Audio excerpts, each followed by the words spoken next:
Voilà, chers frères et sœurs, nous vous souhaitons la bienvenue pour célébrer le culte spécial du Vendredi Saint. Alors nous souhaitons aussi la bienvenue aux personnes qui nous rejoignent maintenant sur la plateforme YouTube Média Évangile.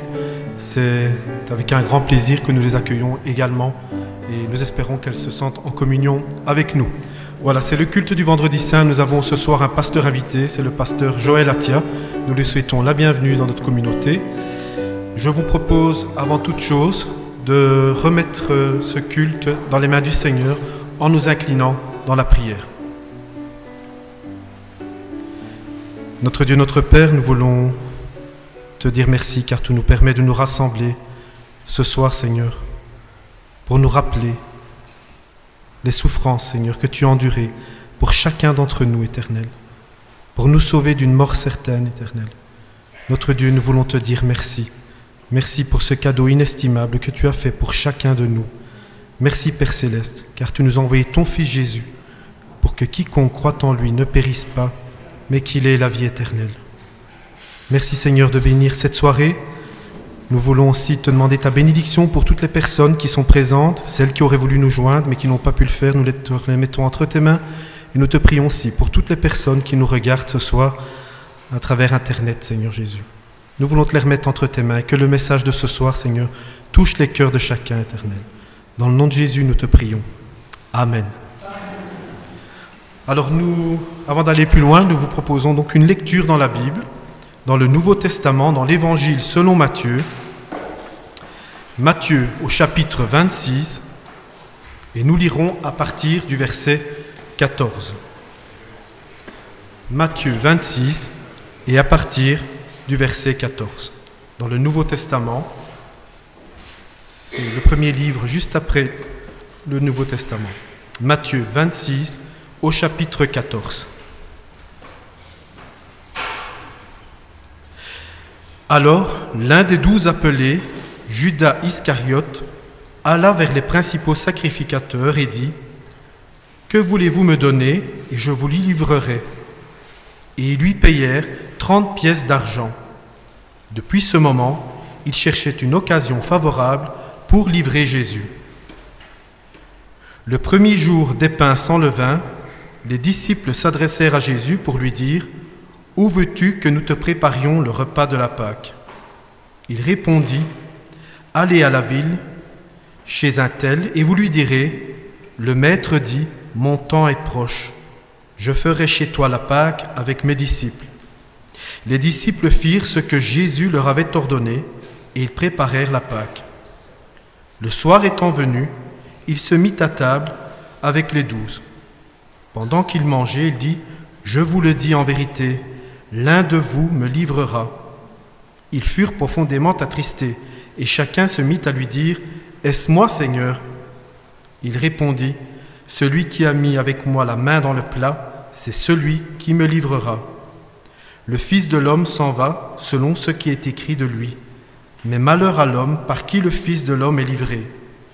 Mieux vaudrait pour cet homme qu'il ne fût pas né. » Judas, qui le livrait, prit la parole et dit : « Est-ce moi, Rabbi ? » Jésus lui répondit : « Tu l'as dit. » Voilà, jusque-là pour cette lecture.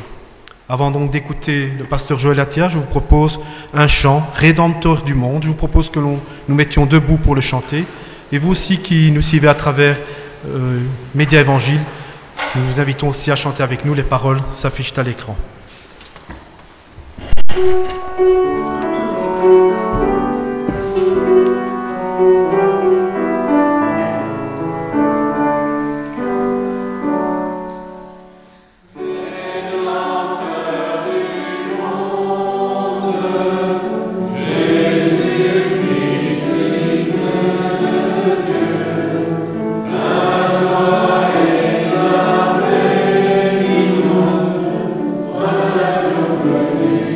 Yes, sir.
fois de plus à Pâques. Et une fois de plus, nous nous éloignons de la crucifixion pour aller vers la résurrection finale, n'est-ce pas? Notre but, notre aspiration en tant que chrétien, c'est bien le retour de Jésus-Christ. Amen. Nous croyons qu'il revient avec puissance et que cette résurrection à venir est une résurrection pour chacun d'entre nous.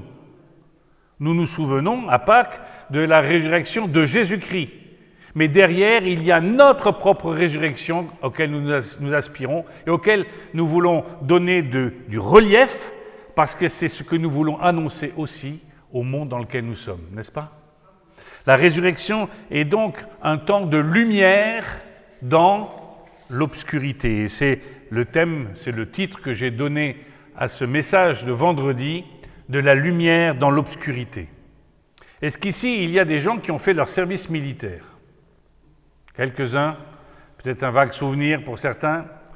Je fais partie des Français qui ont encore fait leur service militaire. Et lorsque nous étions au milieu de l'Allemagne, nous nous embêtions à attendre des ennemis hypothétiques dans un froid de canard avec des tenues qui ne nous réchauffaient pas. Alors, chacun d'entre nous, nous nous occupions comme nous pouvions. Et alors qu'il faisait une nuit noire où nous ne pouvions pas discerner quoi que ce soit, j'ai allumé mon Walkman, tandis qu'un autre peut-être allumait une cigarette, que sais-je, et notre sergent-chef ainsi que notre capitaine nous est tombé dessus. Vous ne vous rendez pas compte qu'on vous voit de loin. Je dis, moi j'ai juste une petite lumière sur mon Walkman, et encore c'était les tout premiers Walkman où il y avait très peu de lumière, hein. Il y avait juste un petit bouton vert qui indiquait que la batterie était bonne. Il me dit, une lumière ne peut jamais être absorbée par l'obscurité. Votre lumière se voit à des distances que vous ne pouvez pas imaginer. Nous sommes à 2000 ans de la crucifixion de Jésus-Christ. Et nous sommes encore aujourd'hui de ces lumières qui indiquent que le Christ est mort sur la croix, que c'est un fait avéré et que cela a manifesté notre propre lumière, ce que nous verrons dans un instant. Alors, je voudrais vous encourager les uns les autres, en écoutant ce message, à saisir le fait que Jésus est la lumière, bien sûr, qui luit dans l'obscurité, mais vous êtes des représentants de Christ aujourd'hui dans un monde d'obscurité, et à Pâques, nous nous souvenons que le monde dans lequel nous sommes est dans l'obscurité, comme le monde dans lequel Jésus-Christ a évolué, en particulier en ce jeudi, vendredi de Pâques, juste avant le Shabbat pour les Juifs. D'ailleurs, j'en profite pour saluer tous les Juifs qui pourraient nous écouter, ou vos amis Juifs. C'est le début de Pessah pour eux, que nous puissions leur souhaiter de tout notre cœur que Pâques peut s'écrire aussi avec un S. Vous savez, on parle de la Pâques, et nous parlons nous de Pâques avec un S, parce que nous croyons aux deux Pâques. Il y a vraiment eu une sortie d'Égypte pour les Juifs, et il y a vraiment pour nous une sortie de notre nature pécheresse et des condamnations qui étaient attachées. J'aimerais pour cela vous encourager, en tout cas, à regarder quelques faits qui sont dans l'Écriture, que nous allons prendre les uns après les autres, et nous prenons pour cela Luc au chapitre 22. Nous arrivons quelques jours, quelques heures avant la crucifixion. Et ce temps est un temps particulier, car je viens de le dire et je l'ai souligné, nous sommes dans le temps de la Pâques. Si on vous dit c'est Noël, c'est un temps triste ou joyeux? Alors, on va dire que c'est un temps joyeux. Mais imaginez que vous êtes occupé par un occupant romain. Nous voulons penser aussi aujourd'hui à nos frères et sœurs en Ukraine, dont nous avons quelques nouvelles, et qui fêtent en ce moment Pâques sous un déluge de bombes. Est-ce qu'ils peuvent se réjouir de Pâques en étant sous un oppresseur, sous une pression extérieure? Nous n'avons pas cette pression en apparence, mais nous allons voir qu'elle existe, et qu'elle existait déjà à ce moment-là, malgré le fait que ce soit un temps de Pâques, car la pression peut être non pas nationale, elle peut être locale, elle peut être chez nous. Lisons ensemble le chapitre 22, et nous lirons à partir du verset 14. Quand l'heure fut venue, Jésus se mit à table avec les 12 apôtres.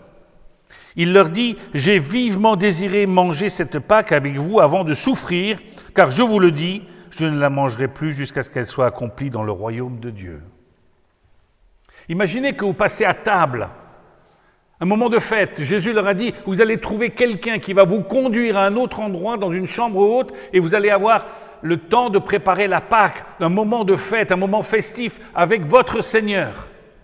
Et la première chose d'entrée que Jésus leur dit, je vais souffrir.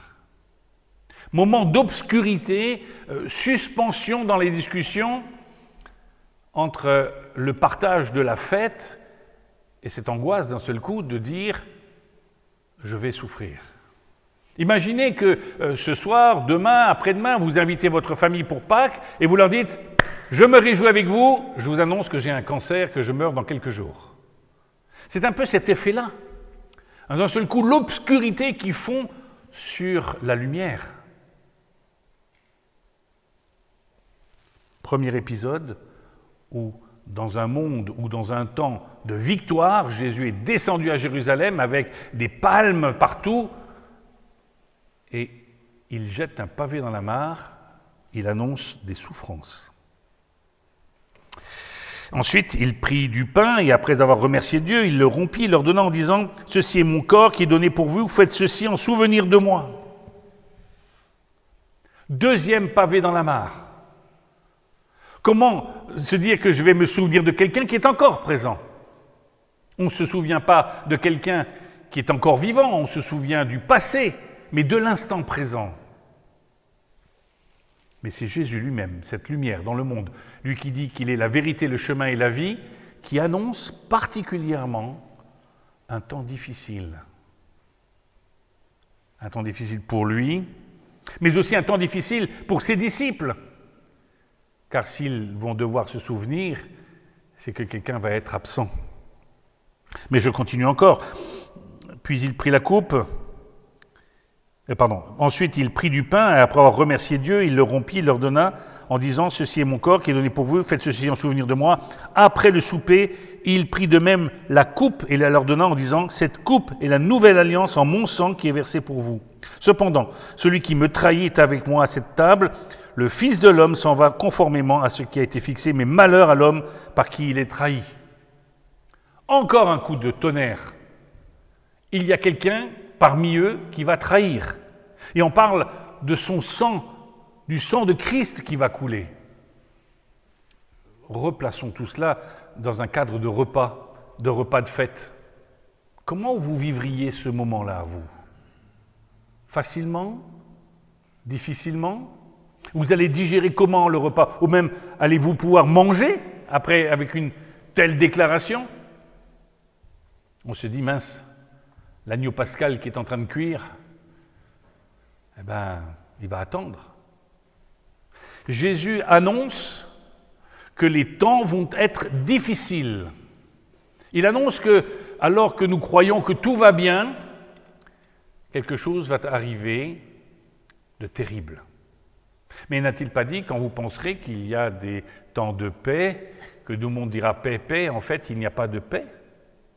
Nous croyons aujourd'hui que nous sommes tranquilles, nous sommes assis ici, peut-être vous chez vous et nous ici. Nous sommes assis tranquillement et nous attendons Pâques. Nous allons manger peut-être ce soir l'agneau pascal ou peut-être dimanche en famille, nous nous retrouverons. Après tout, nous sommes libres ici, n'est-ce pas? Nous sommes capables de pouvoir nous mouvoir, faire ce que l'on veut pour Pâques. Mais le monde dans lequel nous sommes, l'environnement dans lequel nous sommes, est-il paisible? N'y a-t-il pas un environnement dans lequel nous sommes où il y a peut-être des gens qui nous trahissent? N'y a-t-il pas autour de nous peut-être des situations où des chrétiens meurent, pas très loin? Je sais que vous suivez, la plupart d'entre vous, comme nous le faisons, les nouvelles de Portes Ouvertes. Il est terrible de penser que, même au Conseil de l'Europe, à Strasbourg, on a déclaré que les gens les plus persécutés aujourd'hui sont les chrétiens. N'oublions pas que Pâques, c'est un temps de fête au milieu de temps troublés. Et que nous, aujourd'hui, nous portons la même responsabilité des avertissements que Christ nous donne à Pâques. Attention, tant que Christ n'est pas revenu, les choses ne sont pas faites. Nous n'avons pas à nous installer dans un train-train de la cuisine, entrée, plat principal, allez, peut-être fromage, dessert. Nous sommes encore dans le temps de l'épreuve, jusqu'au jour où nous serons enfin avec Christ pour le repas de noces de l'agneau. La vraie Pâque que nous voulons, que nous attendons, c'est celle qui est à venir. Alors que faire en attendant? Voyons ce que font les disciples, puisqu'ils sont là au plus proche de Christ, ils viennent de passer quelques années avec lui. Ils commencèrent alors à se demander lequel d'entre eux ferait cela, lequel allait trahir. Ça commence bien, ils cherchent le traître. Mais attention, lisons au verset 24. Il y eut aussi une rivalité entre les disciples pour déterminer qui devait être considéré comme le plus grand parmi eux. Ils sont en train déjà de chercher qui va être le successeur, leur pape, leur chef, leur super pasteur, leur évêque des évêques, celui qui va diriger. Mais je me pose la question, quelle est la préoccupation de l'Église aujourd'hui ? Quelle est ma préoccupation à moi aussi? Est-ce que je cherche aujourd'hui un certain confort dans l'immédiat? Est-ce que tout se passe bien à l'église? Est-ce que le chauffage est payé? Je regarde ceux qui s'occupent de ça. C'est bon, le chauffage est payé, la chorale se réunit, le piano est accordé, tout va bien? Nous pourrions penser qu'il est bon de laisser les choses en l'état. Et nous risquons alors de nous retrouver devant l'injonction et la réponse de Jésus. Jésus leur dit, « Les rois des nations dominent sur leur peuple, et ceux qui exercent le pouvoir se font appeler bienfaiteurs. Que cela ne soit pas votre cas, mais que le plus grand parmi vous soit comme le plus jeune, et celui qui commande comme celui qui sert. En effet, qui est le plus grand, celui qui est à table ou celui qui sert? N'est-ce pas celui qui est à table? Et moi, cependant, je suis au milieu de vous comme celui qui sert. » Jésus, nous connaissons son histoire, il va aller jusqu'à laver les pieds de ses disciples. Alors je me pose la question, moi aujourd'hui, qu'est-ce que je fais à Pâques? Est-ce que je me laisse servir l'agneau, la coupe de vin, les matzot, le pain sans levain? Ou est-ce que je me mets à servir le repas dans un monde où les gens se font appeler bienfaiteurs, alors que le bienfaiteur, c'est celui qui vient servir les autres? Je m'interroge, où est la lumière?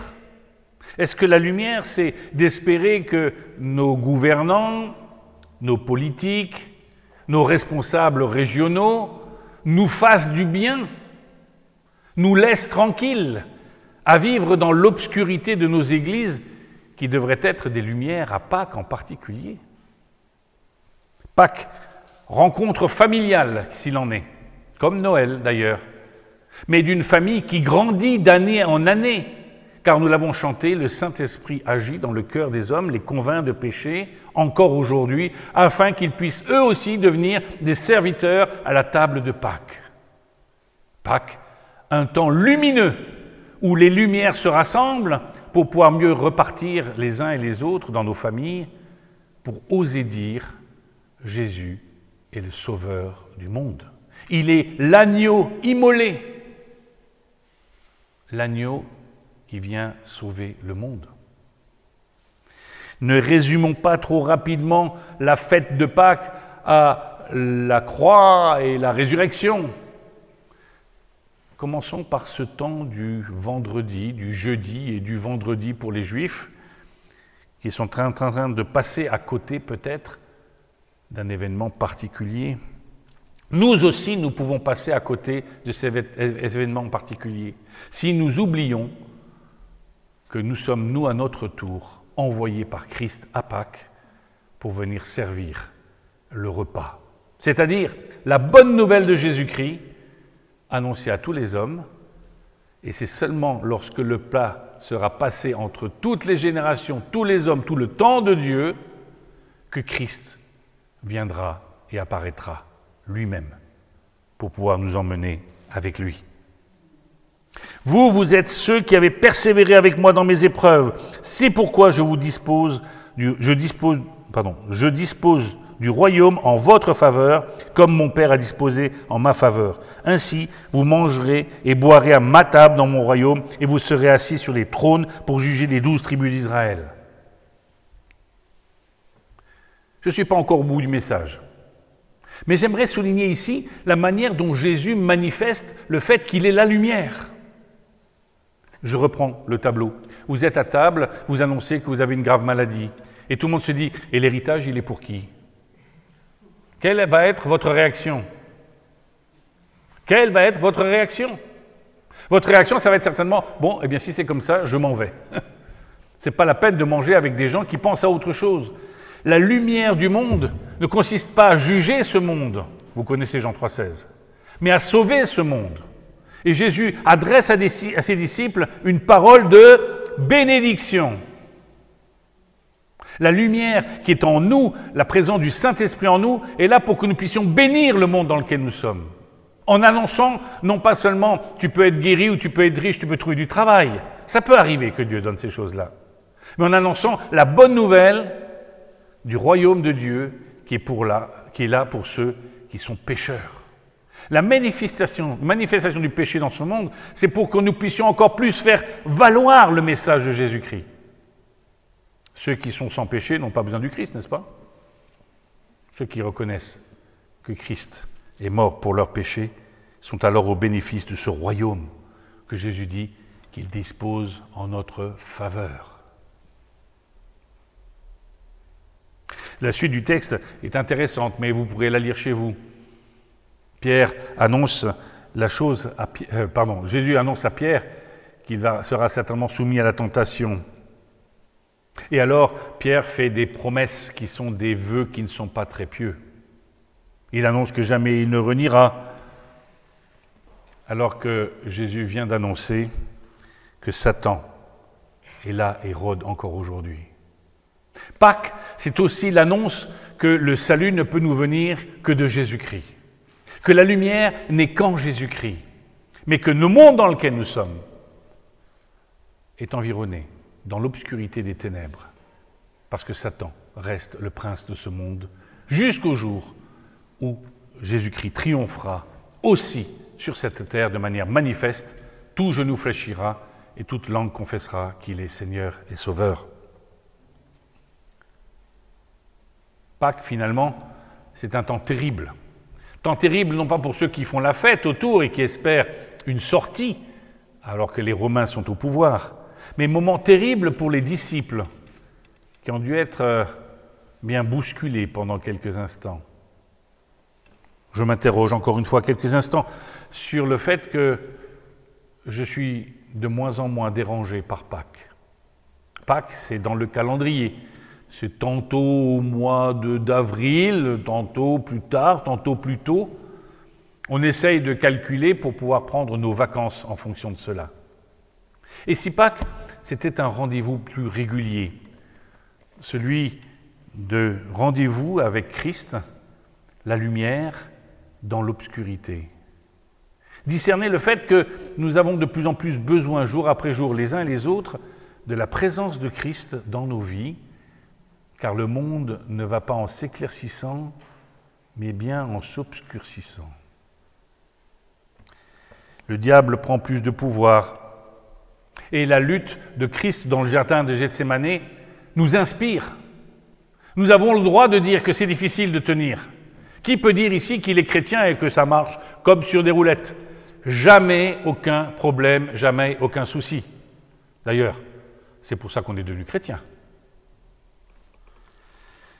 Jésus dira, « Père, si tu voulais éloigner de moi cette coupe, toutefois que ce ne soit pas ma volonté qui se fasse, mais la tienne. » Et Jésus ira jusqu'au bout pour accomplir dans la chair humaine le destin et les desseins de Dieu. Et il rencontre encore une fois les disciples qui ne sont pas morts de tristesse, mais qui dorment. Dorment tellement ils sont tristes, nous dit le texte. Mais Jésus leur dit, « Pourquoi dormez-vous? Levez-vous et priez pour ne pas céder à la tentation. » De quelle tentation s'agit-il? Celle de dormir. Oui, de dormir spirituellement. La tentation, c'est que Pâques devienne une date dans le calendrier, alors qu'il est lumière au quotidien. Ce n'est pas simplement Pâques pour un jour, c'est Pâques pour toujours. Ce matin, j'étais avec une association que vous connaissez mon frère avec le Berger d'Israël, et moi, tous les vendredis matins, je suis avec Juifs pour Jésus. J'ai une chronique de 8h à 8h30, donc c'est pour ceux qui se lèvent tôt ou qui sont déjà au travail et qui ne peuvent pas regarder. C'est une chronique où j'ai parlé de Pâques, et aujourd'hui nous sommes à Pessah. Et j'ai dit la chose suivante, c'est qu'il y a bien une date qui existe dans le calendrier juif, c'est le Yom Kippour, le jour du grand pardon. Et si nous faisions coïncider ces deux dates, Pâques et Yom Kippour, c'est-à-dire que 365 jours par an, les années bissextiles aussi, nous avons un jour du grand pardon. Un jour de l'éclairage sur notre vie, du balayage sur notre vie par le pardon, mais aussi qui fait de nous un éclairage pour le monde dans lequel nous sommes. Pourquoi attendre Pâques ou pourquoi négliger Pâques? Certains se disent qu'à Pâques, je vais enfin pouvoir témoigner. C'est bien. Et d'autres se disent, à Pâques, je vais partir à la mer. Il fait beau. Ça doit être bien aussi. Parce que dans les deux endroits, il faut que nous soyons des lumières. Dans les deux endroits, nous devons aller toujours plus loin. Il est intéressant de suivre l'histoire ensuite, où nous voyons que Judas va trahir Jésus. Moment sombre, encore une fois. Et vous savez ce qui se passe. Pierre sort son canif, son couteau suisse. En fait, c'est une petite épée de défense. Et il coupe l'oreille de quelqu'un. Pas très malin, le Pierre, hein? Impulsif. Il oublie un instant qu'il est là pour être la lumière, le reflet pour l'instant de celui qui est encore vivant, mais celui dont il va manifester le souvenir.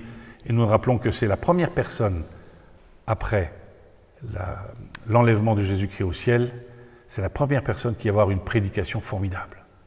Mais pour l'instant, il est avec son couteau suisse, son canif, son opinel, comme vous voulez. Il coupe l'oreille de quelqu'un. Encore un moment sombre. Et Jésus, qu'est-ce qu'il fait? Lui qui est la lumière, il vient guérir. Il leur dit, arrêtez. Arrêtez, c'est marqué ici dans mon texte, au verset 51. Il va encore une fois dire une chose incroyable. Il dit qu'on ne le prend pas, c'est lui qui se livre. Il accepte. Lumière pour le monde jusqu'au bout. Il aurait pu échapper et être une autre forme de lumière, car il y a des lumières artificielles, vous savez, ces lumières qu'on entretient. Encore, je ne sais plus avec l'électricité aujourd'hui ce qu'on va pouvoir faire. Toujours est-il que Jésus va jusqu'au bout. Il va comparaître à la fois devant Hérode et puis devant le conseil juif, le Sanhédrin. Dans les deux cas, c'est sombre, on l'accuse de travers. On va même demander quelqu'un d'autre qui va être épargné. On va demander à ce que le collaborateur des résistants soit libéré à la place de Jésus, Barabbas. Dans ce moment sombre, dans les deux cas, nous voyons une lumière incroyable. Dans le premier cas, nous le lisons au verset 68. Si je vous dis, vous ne le croirez pas pour savoir si tu es le Messie, Fils de Dieu. Et je vous interroge, vous ne me répondez pas, et vous ne me relâcherez pas non plus. Désormais, le Fils de l'homme sera assis à la droite du Dieu Tout-Puissant. Tous dirent, tu es donc le Fils de Dieu. Et Jésus leur dit, vous le dites, je le suis. Même les accusateurs, même le monde, même l'obscurité, Satan sait qui est Jésus. Et Jésus manifeste sa lumière. Il reste fier de ce qu'il est. Il est le Fils de Dieu. Il est le Messie attendu. Celui qui donne sa vie, on ne lui prend pas sa vie. Il est celui qui va faire de chacun d'entre nous un disciple. Plus encore, il dira, nous ferons de plus grandes choses que lui. Est-ce à dire que nous sommes plus grands que Dieu? Non. Mais nous avons tous des ministères plus longs que celui de Jésus-Christ. Et il nous appelle tous à témoigner plus loin qu'en Israël du message de l'Évangile. Pilate dira « Es-tu le roi des Juifs ?» Et Jésus lui répondra « Tu le dis ». Au milieu des ténèbres, on continue à manifester. On continue à manifester contre le Christ, parce qu'il est le Christ, parce qu'il est loin de Dieu, parce qu'il est le Messie qui se manifeste pleinement. Les gens ne savent pas, même Satan ne sait pas qu'il est en train de faire juste le jeu des prophéties. Il pense pouvoir couper les jambes de Dieu, alors qu'il ne va que 2 jours après comprendre son échec. Puis, nous arrivons tout simplement à la crucifixion. On l'accompagne et Jésus va encore avoir une parole de bénédiction. Il sera une lumière alors qu'il est dit qu'au moment de la crucifixion, la lumière a baissé dans le pays. Il s'est mis à faire sombre. Avez-vous déjà vécu de ces moments où en pleine journée, il fait pratiquement nuit ?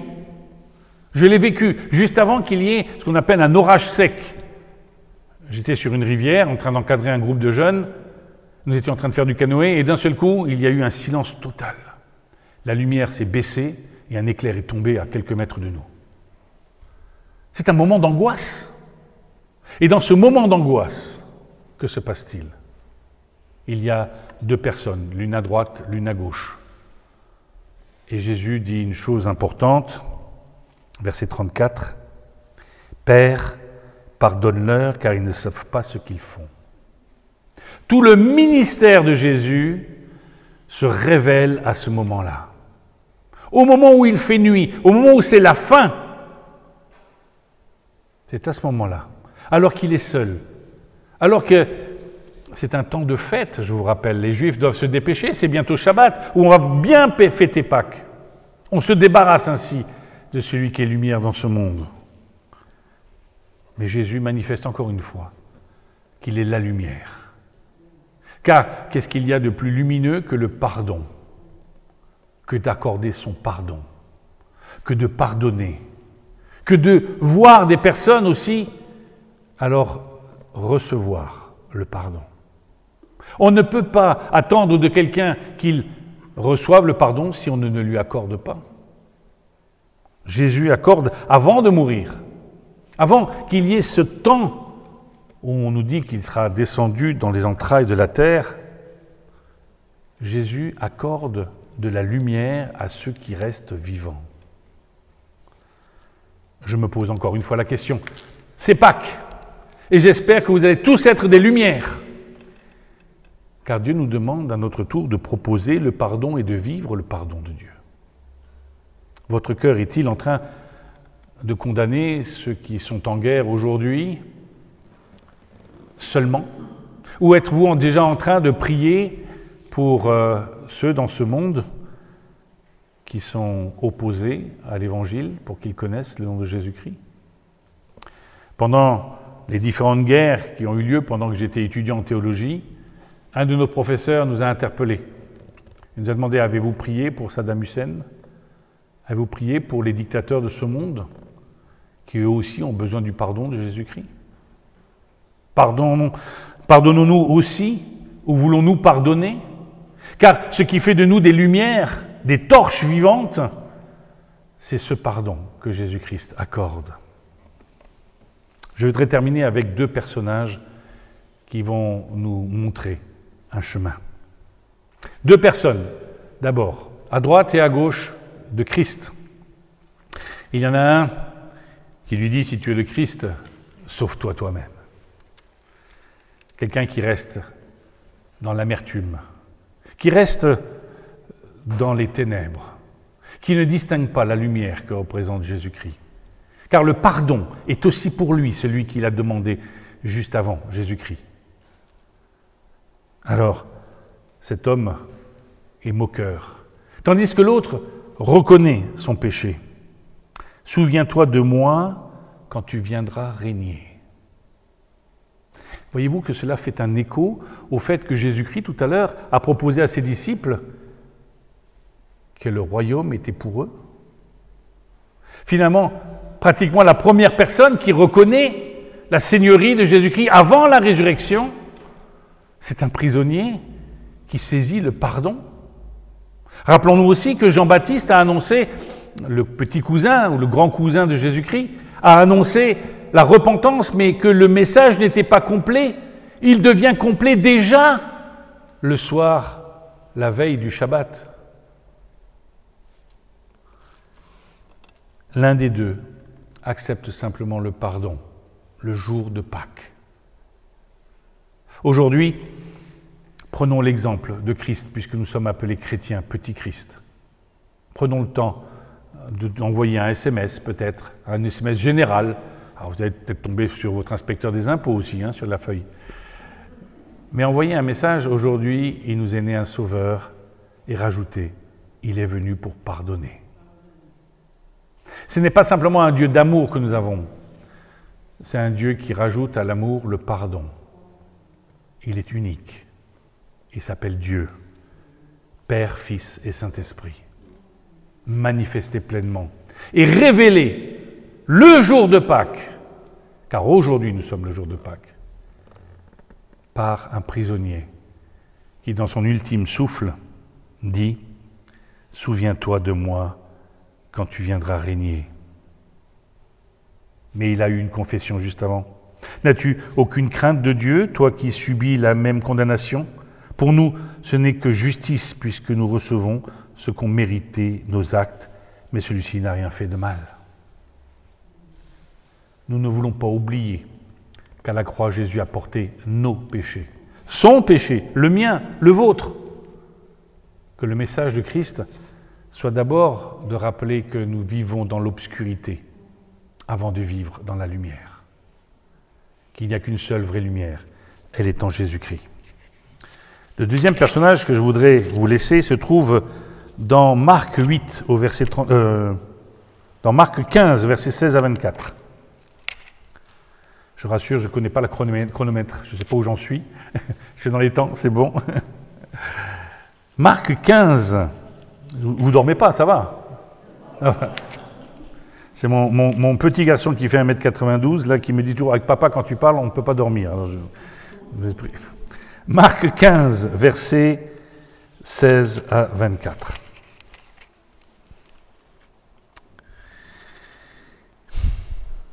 Les soldats conduisirent Jésus à l'intérieur de la cour, c'est-à-dire dans le prétoire, et ils rassemblèrent toute la troupe. Ils lui mirent un habit pourpre et posèrent sur sa tête une couronne d'épines qu'il avait tressée. Puis ils se mirent à le saluer. « Salut, roi des Juifs !» Ils lui frappaient la tête avec un roseau, crachaient sur lui et se mettaient à genoux pour se prosterner devant lui. Après s'être ainsi moqués de lui, ils lui enlevèrent l'habit pourpre, lui remirent ses vêtements et l'emmenèrent pour le crucifier. Ils forcèrent un passant qui revenait des champs à porter la croix de Jésus. C'était Simon de Cyrène, le père d'Alexandre et de Rufus. Ils conduisirent Jésus à l'endroit appelé Golgotha, ce qui signifie lieu du crâne. Ils lui donnèrent à boire du vin mêlé de myrrhe, mais il ne le prit pas. Ils le crucifièrent, puis ils se partagèrent ses vêtements en tirant au sort pour savoir ce que chacun aurait. Il y a un personnage qui est ici, Simon de Cyrène. Ce n'est pas un local. Ce n'est pas quelqu'un du coin. Où est-ce que se trouve Cyrène? Ici, on n'a qu'une seule reine, non, un roi. Alors, où se trouve Cyrène? Alors, tout le monde cherche dans la dernière page de sa Bible, il y a des cartes. C'est en Libye. Le gars, il est venu, comme beaucoup de personnes, en famille.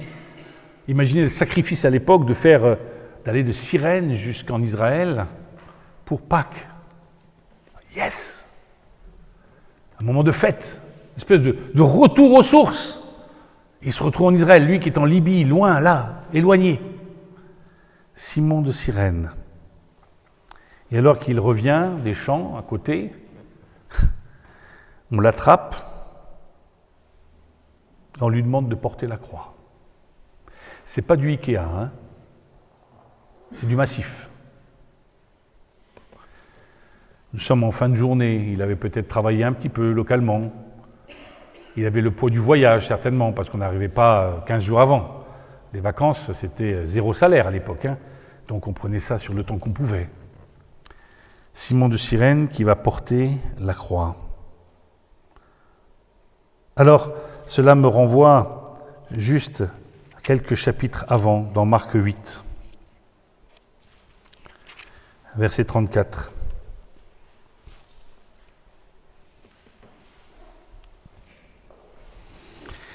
Jésus appela la foule avec ses disciples et leur dit « Si quelqu'un veut être mon disciple, qu'il renonce à lui-même, qu'il se charge de sa croix et qu'il me suive. » En effet, celui qui voudra sauver sa vie la perdra, mais celui qui la perdra à cause de moi et de la bonne nouvelle la sauvera. Et que servirait-il à un homme de gagner le monde entier s'il perd son âme ? Que donnera un homme en échange de son âme ? En effet, celui qui aura honte de moi et de mes paroles au milieu de cette génération adultère et pécheresse, le Fils de l'homme aura aussi honte de lui quand il viendra dans la gloire de son Père avec les saints anges. Je termine avec ça. Jésus nous demande de le suivre, n'est-ce pas ? C'est pour ça qu'on est appelé disciple. Sinon, on est spectateur. Ceux qui regardent le Tour de France passer ne sont pas des coureurs, ne sont même pas dans la team. Dieu fait de chacun d'entre nous, à Pâques, des porteurs de notre propre croix. Non pas du péché du monde, car c'est lui qui a porté tous les péchés du monde. Nous savons qu'à la croix, après, dans son dernier souffle, il a dit « Tout est accompli ». Mais nous sommes là pour porter cette croix qui annonce au monde ce que nous avons vécu, la bonne nouvelle de l'Évangile. Nous sommes là pour dire que Pâques, ce ne sont pas des lapins qui font des œufs en chocolat. Que Pâques, ce n'est pas simplement un long week-end. Que Pâques, ce n'est pas un endroit où on va manger enfin un agneau qui ne vient pas de Nouvelle-Zélande. Pâques, c'est le temps où je porte ma croix. C'est-à-dire, je porte le message de Jésus-Christ, avec les risques que cela peut encourir. Mais qui peut éteindre la petite lumière que vous êtes, si c'est Christ qui est en vous ? Vous vous souvenez, ma première illustration ? Mon sergent-chef, un petit coup derrière la tête. Le capitaine, c'est un coup de pied dans le derrière. On voit ta petite lumière de ton Walkman. Oui. Plus tard, on m'a expliqué que la lumière se voit de très très loin, dans le noir. Nous sommes aujourd'hui dans un monde de génération adultère, c'est-à-dire qui ne veut pas suivre Dieu, comme les Juifs s'étaient éloignés de Dieu, comme peut-être aujourd'hui, des fois, l'Église s'éloigne de Dieu. Nous sommes une génération pécheresse, dans le sens où on appelle le bien mal et le mal bien. Alors où sont les lumières ? Nous sommes vendredi soir. Cherchez la croix. Cherchez les croix. Car vous êtes tous des petits Christ. La croix, Christ, nous. Je vous encourage tous, aujourd'hui plus que jamais, à reprendre du flambeau, d'être de cette lumière, flambeau dans le monde, portant la parole de vie. Philippiens, Paul, qui réannonce cette merveilleuse nouvelle.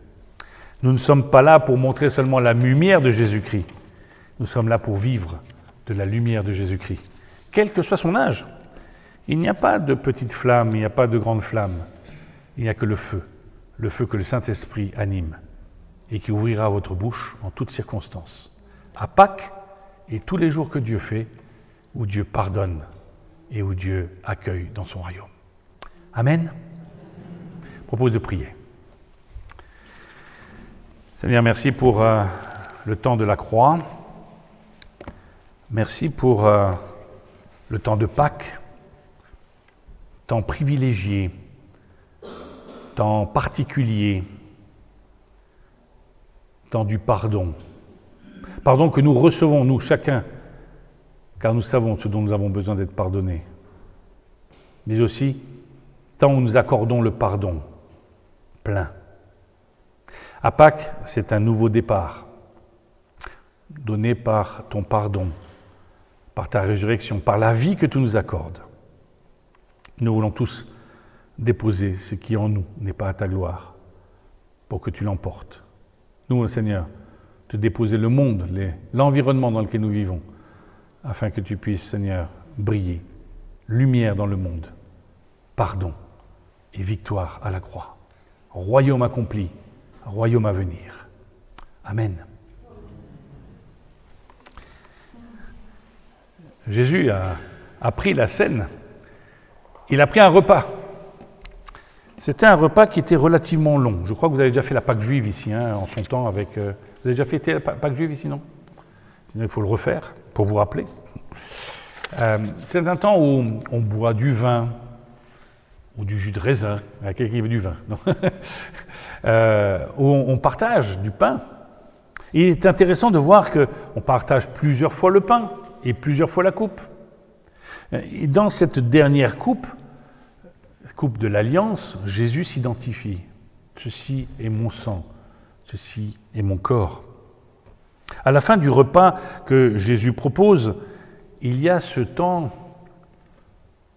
où on sort la matzah, le pain sans levain, qui ne devra être pris qu'au moment du retour du Messie, ou plutôt de la venue du Messie pour nous, et retour pour eux.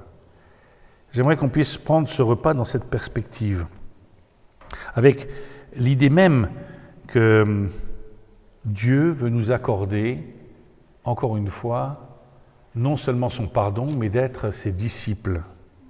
En prenant le repas du Seigneur, nous voulons célébrer pleinement le fait que nous sommes enfants de Dieu, en communion avec Dieu, en communion les uns avec les autres, et ceci dans un monde de ténèbres. Nous prenons un repas, non pas bio, mais un repas propre de la présence de Jésus-Christ.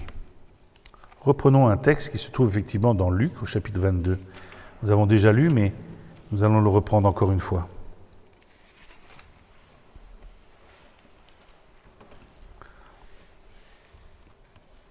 À partir du verset 7, ou verset 1 du chapitre 22. La fête des pains sans levain, appelée la Pâque, approchait. Les chefs des prêtres et les spécialistes de la loi cherchaient les moyens de faire mourir Jésus car ils redoutaient les réactions du peuple.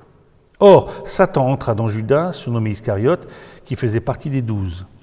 Et Judas alla s'entendre avec les chefs des prêtres et les chefs des gardes sur la manière de leur livrer. Ils s'en réjouirent et convinrent de lui donner de l'argent. Judas accepta et se mit à chercher une occasion favorable pour leur livrer Jésus à l'insu de la foule. Le jour des pains sans levain, où l'on devait sacrifier l'agneau pascal, arriva. Jésus envoya Pierre et Jean en leur disant « Allez nous préparer la Pâque afin que nous la mangions. » C'est toi qui as préparé le repas? Qui a préparé le repas?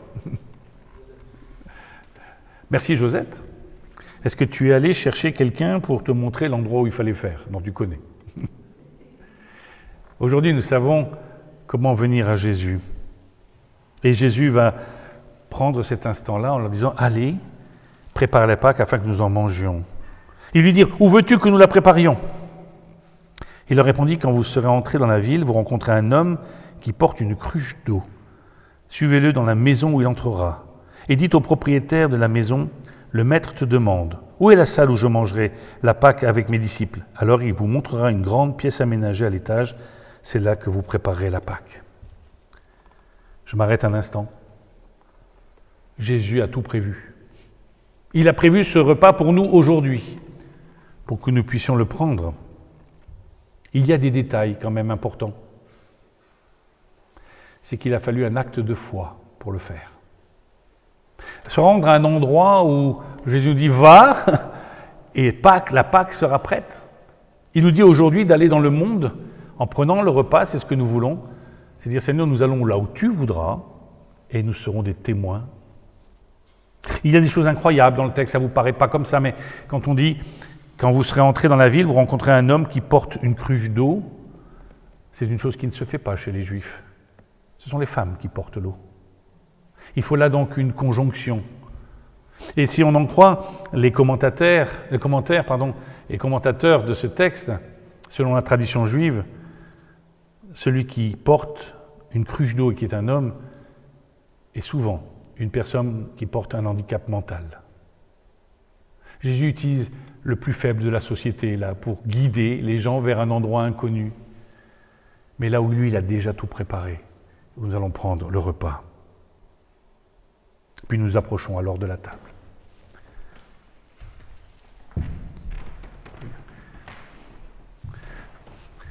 Jésus dit à ce moment-là qu'ils vont prendre le repas. Et ils se mettent à table, quoi de plus naturel. Et nous attendons ce moment-là parce que normalement, il y a toujours la Sainte Seine. Et si nous approchions aujourd'hui avec le fort désir de vouloir être une lumière dans le monde, comme je l'ai dit tout à l'heure, de vouloir être porteur du Christ, particulièrement à Pâques, mais aussi tous les jours que Dieu fait. Et si nous osions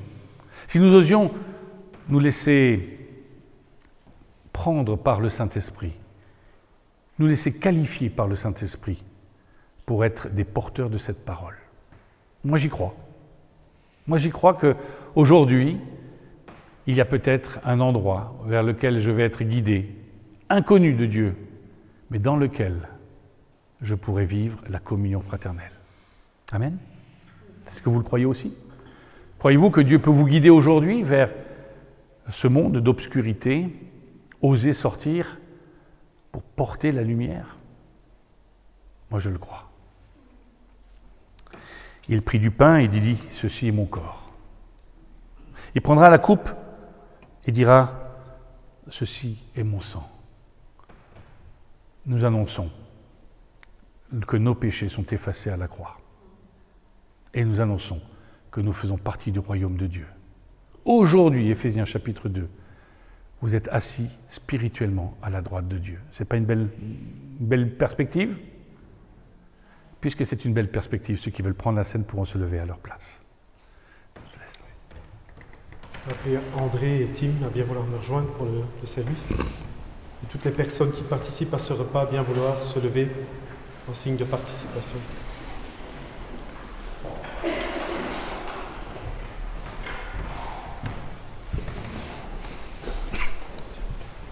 Merci.